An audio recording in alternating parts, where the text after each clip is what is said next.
Hey, this is Steve at Raybuck Auto Body Parts. Just looking at this 1929 Ford that we picked up recently. Found it just north of Pittsburgh, PA, where we're located. The car has been sitting in a barn since 1965. It's super solid, no body work ever done to it. Some surface rust, but that's really the extent of it. A couple dents in the fenders, but that's to be expected. Looks like it probably had mechanical issues. Someone pulled the top of the head off of it, but a lot of those parts were even in the car when we got it.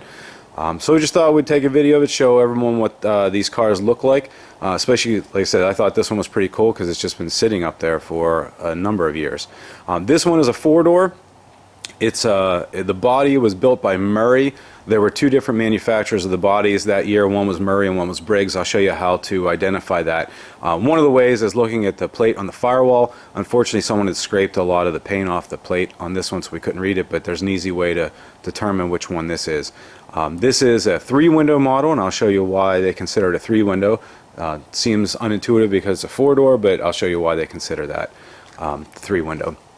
And yes, that corn sign was in it when it was sitting in the barn, so we just kind of left it there.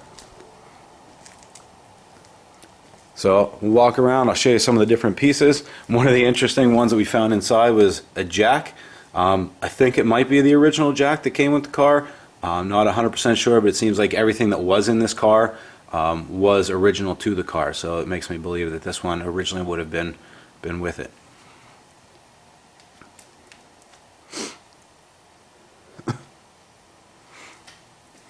All the original glass. One of the pieces is cracked, but other than that, the original glass is in it. And what I was talking about with the Murray versus the Briggs, if you look at the top of the window openings and the doors, any of the ones built by Murray, the top of the window has a curve to it. The ones built by Briggs come up in the corner and then almost have a 90-degree angle and come straight across and then down, which is what you see on a lot of these cars. But the ones by Murray actually have a slight curve to it, a little bit more decorative than the ones built by Briggs. I don't think the tires are original because they have different treads on them, but they are really old. They still hold air. We did pull the spare off and it came right off, and swapped it with one of the tires, the rear left tire, because that one, the tube wasn't holding air, and surprisingly the spare did hold air. Put it on there and we've wheeled this around, pushed it around quite a bit, and it held air. So that's pretty cool. There you go, the original bumpers, brackets, the original light on the back.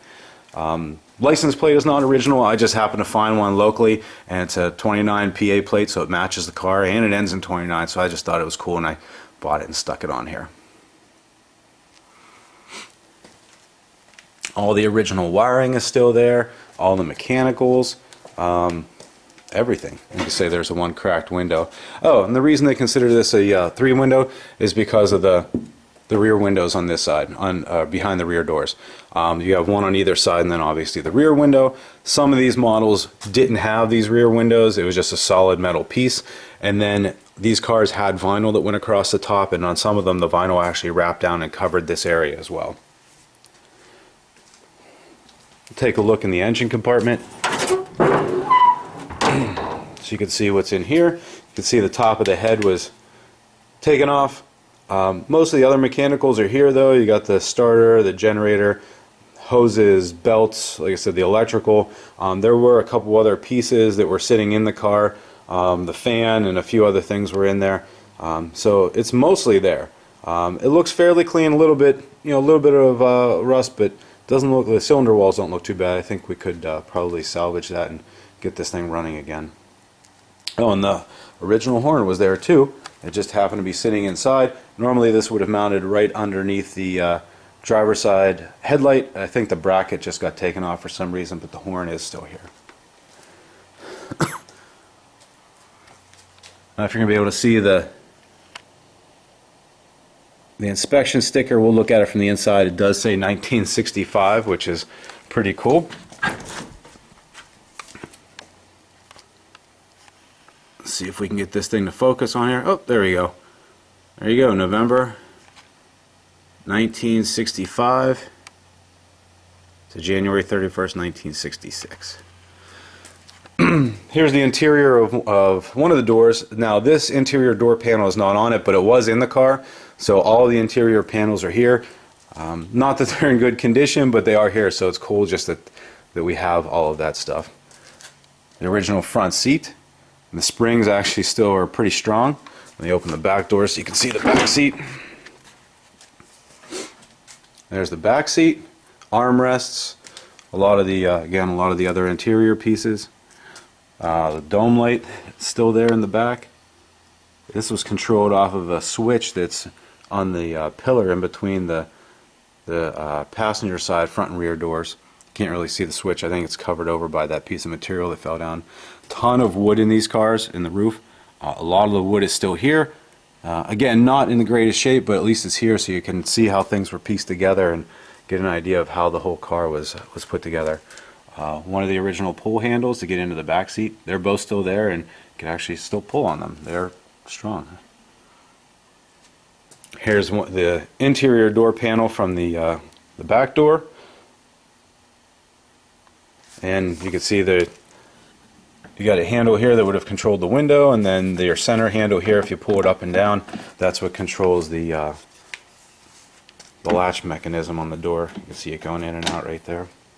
Super solid floors. Like I said, this whole car is really, really solid. A little bit of surface rust, a couple areas around the